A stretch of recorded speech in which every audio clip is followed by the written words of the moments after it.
द्वादश अध्याय देवी के चरित्रों के पाठ का महात्म्य। मैं तीनों नेत्रों वाली दुर्गा देवी का ध्यान करती हूँ। उनके श्री अंगों की प्रभा बिजली के समान है। वह सिंह के कंधे पर बैठी हुई भयंकर प्रतीत होती है। हाथों में तलवार और ढाल लिए अनेक कन्याएं उसकी सेवा में खड़ी है। वह अपने हाथों में चक्र, गदा, तलवार, ढाल, बाण, धनुष, पाश और तर्जनी मुद्रा धारण किए हुए हैं। उनका स्वरूप अग्निमय है तथा वे माथे पर चंद्रमा का मुकुट धारण करती है। देवी बोली, हे देवताओं, जो एकाग्रचित होकर प्रतिदिन इस स्तुतियों से मेरा स्तवन करेगा, उसकी सारी बाधा मैं निश्चय ही दूर कर दूंगी। जो मधुकैटों का नाश, महिषासुर का वध तथा शुंभ निशुंभ के संहार के प्रसंग का पाठ करेंगे तथा अष्टमी, चतुर्दशी और नवमी को जो भी एकाग्रचित हो भक्ति पूर्वक मेरे उत्तम महात्म्य का श्रवण करेंगे, उन्हें कोई पाप नहीं छू सकेगा। उन पर पाप जनित आपत्तियां भी नहीं आएगी। उनके घर में भी कभी दरिद्रता नहीं होगी तथा उनको कभी प्रेमी जनों की बिछोह का कष्ट भी नहीं भोगना पड़ेगा। इतना ही नहीं, उन्हें शत्रु से, लुटेरों से, राजा से, अस्त्र से, अग्नि से तथा जल की राशि से भी कभी भय नहीं होगा। इसलिए सबको एकाग्रचित होकर भक्ति पूर्वक मेरे इस महात्म्य को सदा पढ़ना और सुनना चाहिए। ये परम कल्याण कारक है। मेरा महात्म्य महामारी जनित समस्त उपद्रवों तथा आध्यात्मिक आदि तीनों प्रकार के उत्पातों को शांति करने वाला है। मेरे जिस मंदिर में प्रतिदिन विधि पूर्वक मेरे इस महात्म्य का पाठ किया जाता है, उस स्थान को मैं कभी नहीं छोड़ती। वहाँ सदा ही मेरा संविधान बना रहता है। बलिदान तथा होम, पूजा महोत्सव के अवसर पर मेरे चरित्र का पूरा पूरा पाठ और श्रवण करना चाहिए। ऐसा करने पर मनुष्य विधि को जानकर या बिना जाने पर भी मेरे लिए जो बलि पूजा या होम आदि करेगा, उसे मैं बड़ी प्रसन्नता के साथ ग्रहण करूंगी।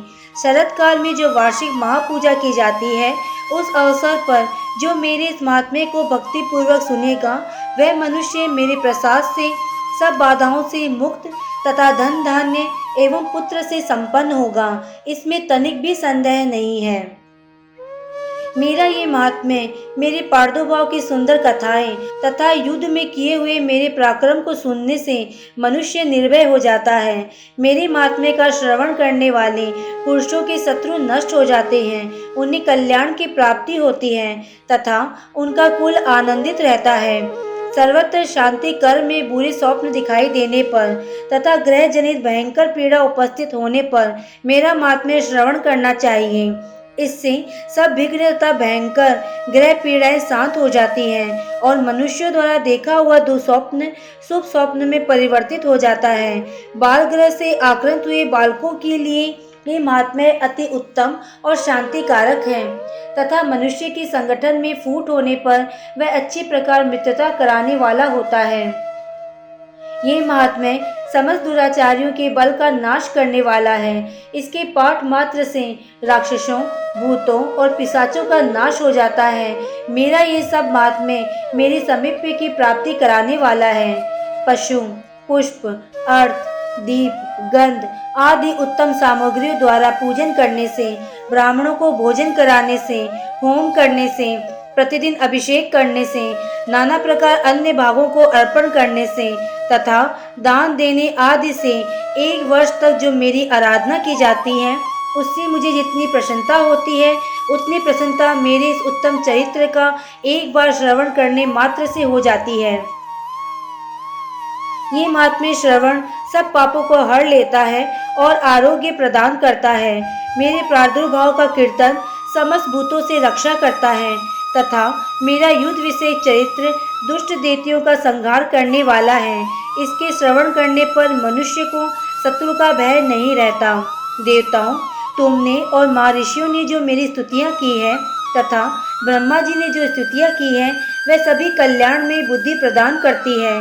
वन में, सूने मार्ग में अथवा दावानल से घिर जाने पर, निर्जन स्थान में लुटेरों के दाव में पड़ जाने पर, शत्रुओं के पकड़े जाने पर अथवा जंगल में सिंह, व्याघ्र या जंगली हाथियों के पीछा करने पर, कुपित राजा के आदेश से वध या बंधन के स्थान में ले जाए जाने पर अथवा महासागर में नाव पे बैठने के बाद भारी तूफान से नाव में डगमग होने पर और अत्यंत भयंकर युद्ध में शस्त्रों का प्रहार होने पर अथवा वेदना से पीड़ित होने पर भी बहुत से भयानक बाधाओं से उपस्थित होने पर जो मेरे चरित्र का स्मरण करता है वह मनुष्य संकट से मुक्त हो जाता है।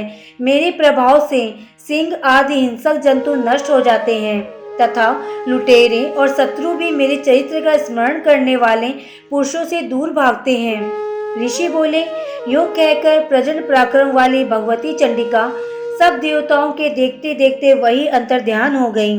फिर समस्त देवता भी शत्रुओं के मारे जाने से निर्भय हो पहले की भांति यज्ञ का उपभोग करते हुए अपने अधिकार का पालन करने लगे। संसार का विध्वंस करने वाले महाभयंकर अतुल पराक्रमी देव शत्रु शुंभ तथा महाबली निशुंभ के युद्ध में देवी द्वारा मारे जाने पर शेष देवते पाताल लोक में चले गए। राजन, इस प्रकार भगवती अंबिका देवी नित्य प्रकट होती हुई भी पुनः प्रकट होकर जगत की रक्षा करती है। वह ही इस विश्व को मोहित करती है, वह ही जगत के जन्म देने तथा वह ही प्रार्थना करने पर संतुष्ट हो विज्ञान एवं रिद्धि प्रदान करती है। राजन, महाप्रलय के समय महामारी का स्वरूप धारण करने वाली वह महाकाली ही समस्त ब्रह्मांड में व्याप्त है। वे ही समय समय पर महामारी होती हैं और वे ही स्वयं अजन्मा होती हुई सृष्टि के रूप में प्रकट होती हैं। वे सनातनी देवी ही समयानुसार संपूर्ण भक्तों की रक्षा करती है। मनुष्यों के अभ्युदय के समय वे घर में लक्ष्मी के रूप में स्थित हो उन्नति प्रदान करती है। वे ही आभाव के समय दैत्य बनकर विनाश का कारण बनती है।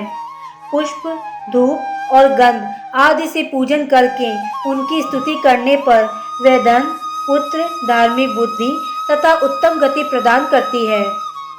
इस प्रकार से मार्कंडेय पुराण में सार्वणिक मनवंतर कथा के अंतर्गत देवी महात्म्य में फल स्तुति नामक 12वां अध्याय पूरा हुआ।